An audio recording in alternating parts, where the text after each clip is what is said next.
चलो। नहीं, मुझे बाबा के पास जाना है। अरे बोल रहा हूँ, रुको। बाबा,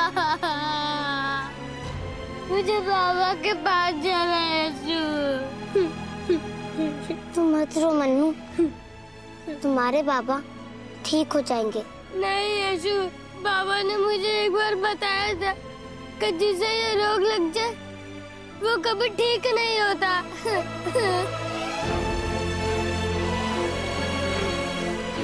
बाबा,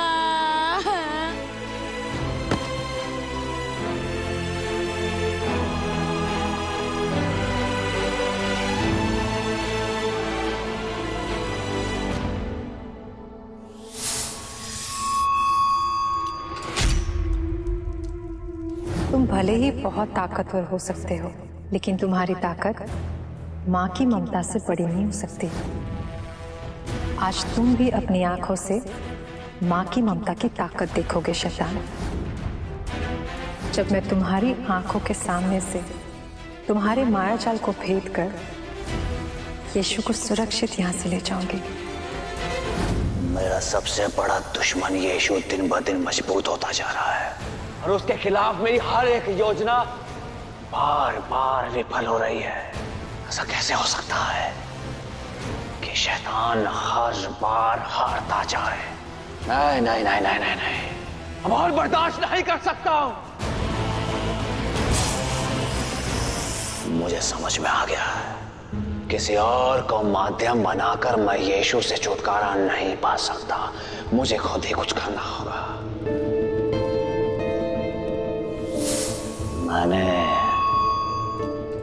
अब तक यीशु के साथ वो किया जो मेरे जी में आया और ईश्वर ने मुझे रोका तक नहीं। अब मेरे मन में एक ऐसी बेहतर योजना आ रही है।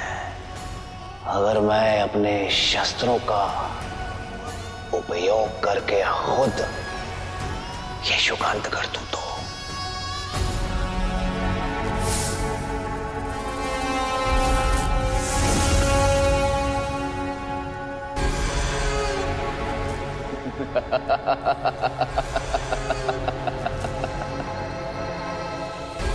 अच्छा है, बहुत अच्छा है। अब आएगा मजा। तुम्हारा समय समाप्त यीशु, और अब मेरा समय शुरू। मैं आ रहा हूं तुम्हारी कहानी को खत्म करने। मैं आ रहा हूं।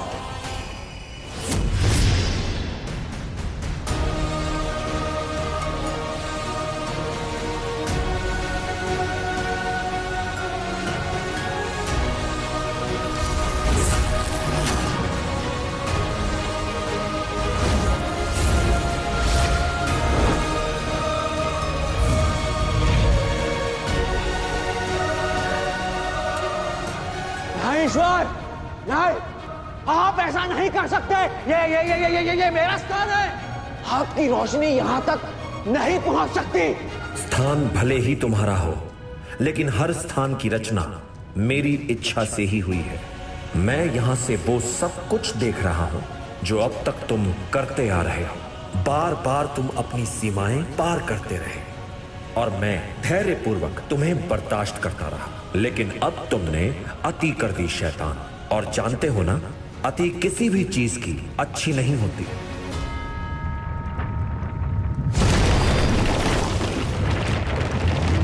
ये क्या है ईश्वर?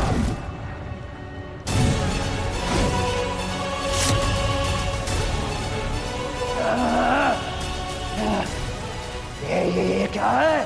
ये तुम्हारी सीमा पार करने की सजा है। यीशु को खत्म करने के बारे में सोचने की हिम्मत कैसे हुई तुम्हारी? खत्म करना तो दूर, तुम उसे छू तक नहीं सकते। और जब तक तुम्हें यह बात समझ नहीं आती, तुम यहीं अपनी ही दुनिया में कैद रहोगे शैतान।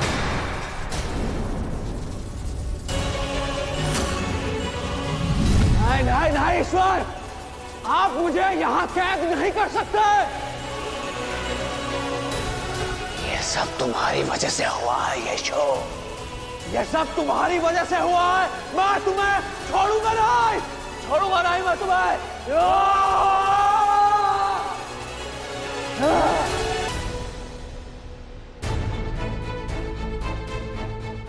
मुझे बाबा के साथ उन्होंने सुबह से कुछ नहीं खाया।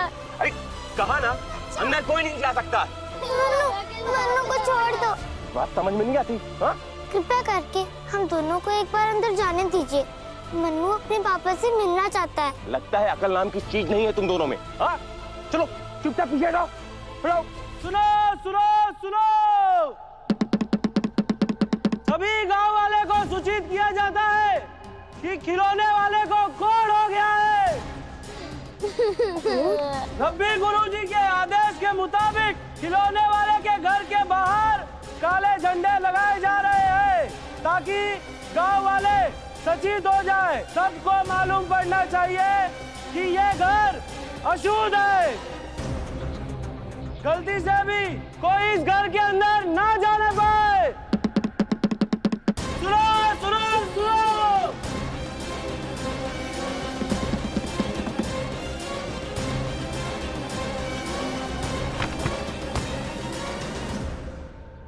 बहरे हो गए यशु?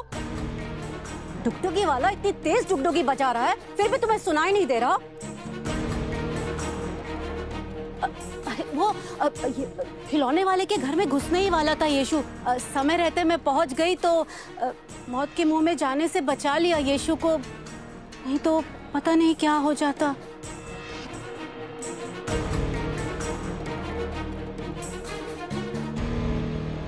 मुझे बाबा के पास जाना है।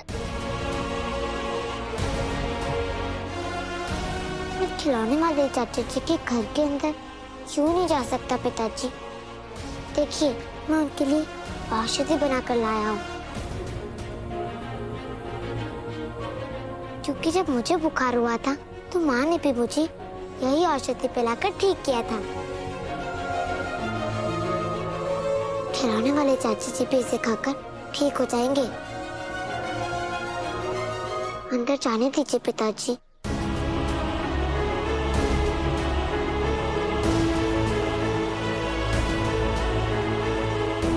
बेटा, ये औषधि खिलौने वाले चाचा जी को ठीक नहीं कर सकती।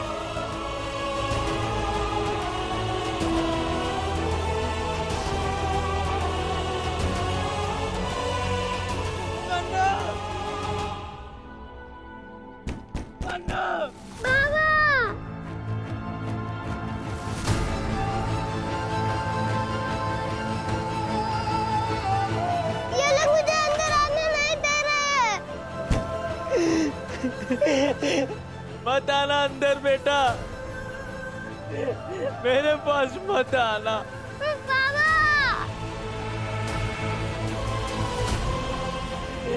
मन्नू, मुझे बाबा से मिलना है।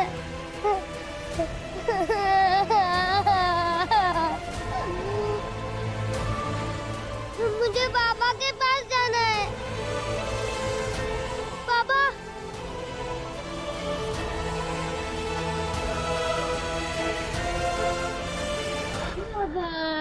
भाई, रब्बी गुरुजी ने हमें तत्काल बैठक के लिए बुलाया है। शायद कोई जरूरी बात करनी है, हमें तुरंत वहां के लिए चलना होगा। मत रो मन्नू, सब कुछ ठीक हो जाएगा। अरे समझो इस बात को, कोढ़ सिर्फ एक बीमारी नहीं है, बल्कि वो पिछले जन्मों का और इस जन्मों के पापों का फल है। बुरे कर्मों का फल तो भुगतना ही पड़ता है ना।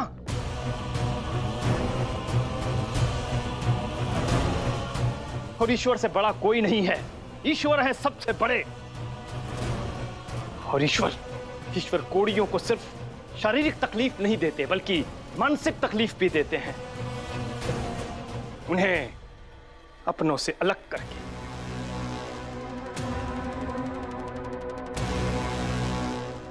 क्यों मन्नू, मेरी बात समझ रहे हो ना बेटा, मैं क्या कह रहा हूं? कितना समझाया था मैंने तुम्हारे बाबा को, कितना समझाया था कि खिलौने बनाना छोड़कर ईश्वर के कामों में ध्यान दो, परंतु उसने मेरी एक बात नहीं मानी। उसी का परिणाम है ये, ईश्वर ने उसे कोढ़ी बनाकर उसके कर्मों की सजा दी है। मुझे अफसोस है कि तुम एक कोढ़ी के पुत्र कहलाओगे। क्या किया जाए, सब प्रभु की माया, कहीं धूप कहीं छाया, क्या किया जाए। पर खिलौने वाले चाचा जी ने अपने खिलौने बनाकर बहुत पुण्य का काम किया है गुरुजी। उनके खिलौने पाकर ना जाने कितने बच्चों के चेहरे पर खुशी आई है। फिर परमपिता परमेश्वर उन्हें सजा क्यों दे रहे हैं? रब्बी गुरुजी, आप यीशु की बात का बुरा मत मानिए। आप आगे की बात बताइए। अगर किसी को कोढ़ हो जाए तो उसके लिए किन नियमों का पालन करना चाहिए? हमारे गांव के बाहर एक गुफा है, कोढ़ियों की गुफा। उस गुफा में हमारे गांव के अलावा बाकी सब गांव के कोढ़ी भी वहीं रखे जाते हैं। गुफा के प्रवेश द्वार पर 2 पहरेदार 24 घंटे पहरा देते हैं। वही सैनिक उन कोढ़ियों के लिए बाहर से ही खाना फेंक देते हैं।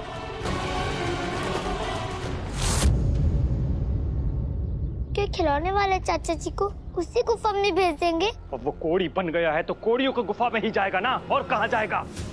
अपना बचा खुचा जीवन उसे उसी अंधेरी गुफा में गुजारना होगा।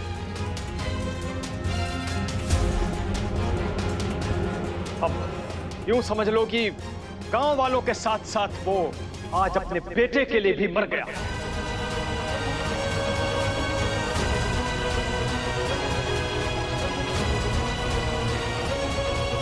उसे अभी इसी वक्त इस गांव से हमें बाहर निकालना होगा, अभी।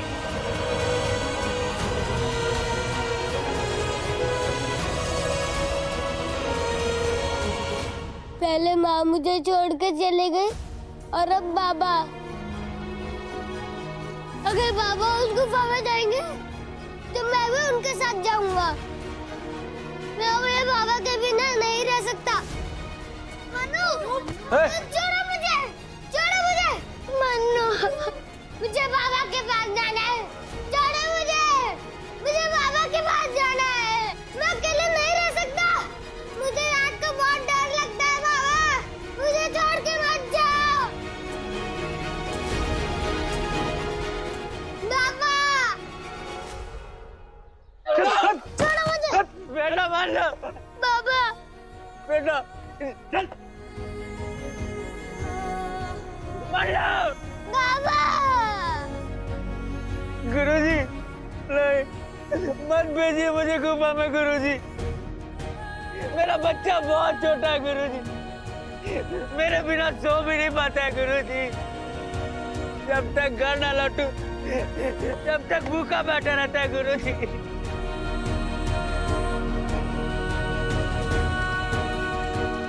गुरुजी सब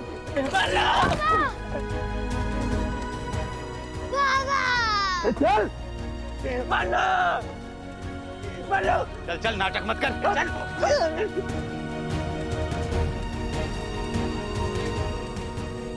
मैंने आपकी बहुत सेवा की है गुरुजी, मुझे गुफा में मत भेजिए गुरुजी। ये तो एक छोटा सा गांव है, मैं ना घर से बाहर नहीं निकलूंगा जब तक ये गांव ठीक ना हो जाए गुरुजी। मूर्ख, तू इतना भी नहीं जानता कि कोढ़ ईश्वर का शाप है। शुरुआत छोटे छोटे जख्मों से ही होती है, छोटे छोटे इन निशानों से ही होती है, लेकिन ये धीरे धीरे इतने फैल जाएंगे कि तेरा चेहरा देखने लायक भी नहीं रहेगा। अच्छा है तेरा पुत्र तेरा वो विभत्स चेहरा ना देखे। ले जाओ इसे, ले जाओ यहाँ से। बाबा,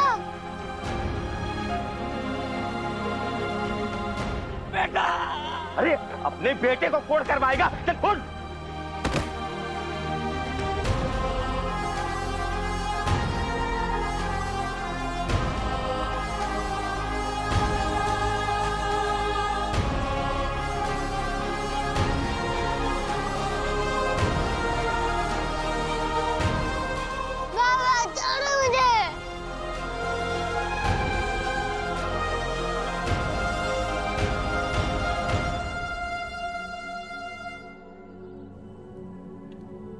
यीशु को कोढ़ की इतनी हृदय विदारक तस्वीर दिखाने के पीछे आपकी क्या मंशा है प्रभु?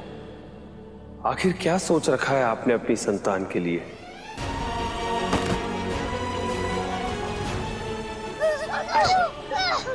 छोड़ो मुझे।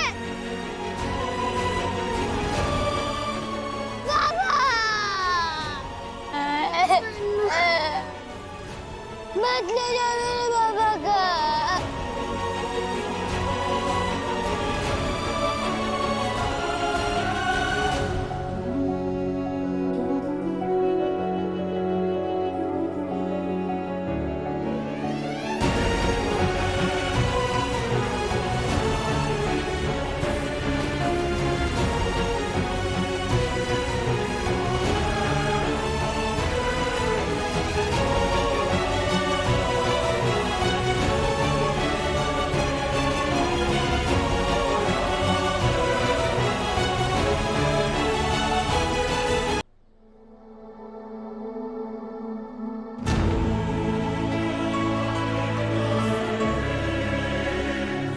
बचा खुचा जीवन उसी अंधेरी गुफा में गुजारना होगा।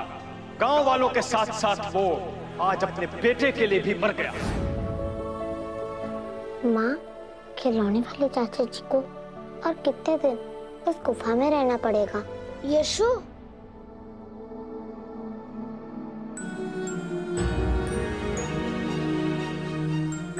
बाबा बहुत जल्द उस गुफा से लौट आएंगे। बहुत पहले जब उन्होंने मुझे कोड के बारे में बताया था, तब ये भी बताया था कि कुछ लोगों के साथ ऐसा भी हुआ है कि 3 दिन के अंदर उनका घाव ठीक हो गया और पता चला कि उनको कोड था ही नहीं। देखना, बाबा का घाव भी ठीक हो जाएगा और वो लौट आएंगे।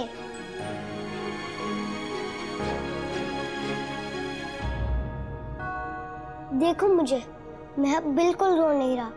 जानते हो क्यों? क्योंकि मेरे पास तुम हो यशु, और तुम कुछ भी कर सकते हो। मैं जानता हूँ तुम बाबा को उस गुफा से जरूर वापस ले आओगे, क्योंकि तुम तो लोगों को मृत्यु से भी वापस ले आते हो। लेकिन मैं तो बस प्रार्थना करता हूँ, करते तो सिर्फ परमपिता परमेश्वर है। तुमसे ही सीखा है कि विश्वास से बड़ा कुछ भी नहीं, और मैं आंख बंद करके भी तुम पर विश्वास कर सकता हूँ। मानो मैं तुम्हारा दोस्त हूँ, और मैं जानता हूँ कि तुम मेरी और मेरे बाबा की मदद जरूर करोगे।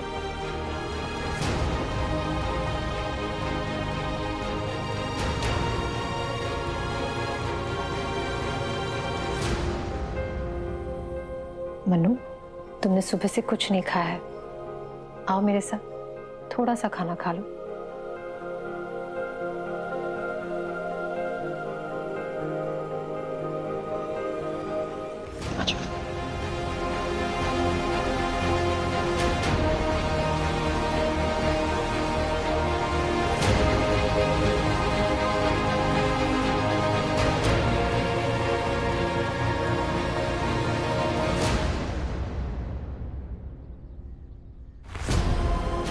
हे ईश्वर,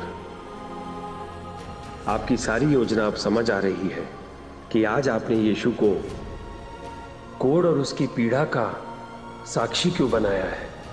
यीशु मानव जाति को दुख और पीड़ाओं से मुक्त। यीशु काफी देर से आंखें बंद करके बैठा था। क्या मतलब है इसका? उसने तुमसे कुछ कहा क्या? नहीं, बस उसने यही कहा कि वो हम दोनों से कुछ बात करना चाहता है। चले अंदर। हाँ, चलो।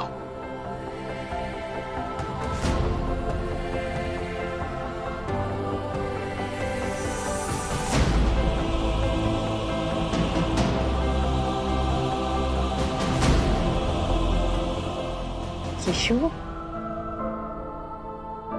बेटा तुम हम दोनों से कुछ बात करना चाहते हो ना?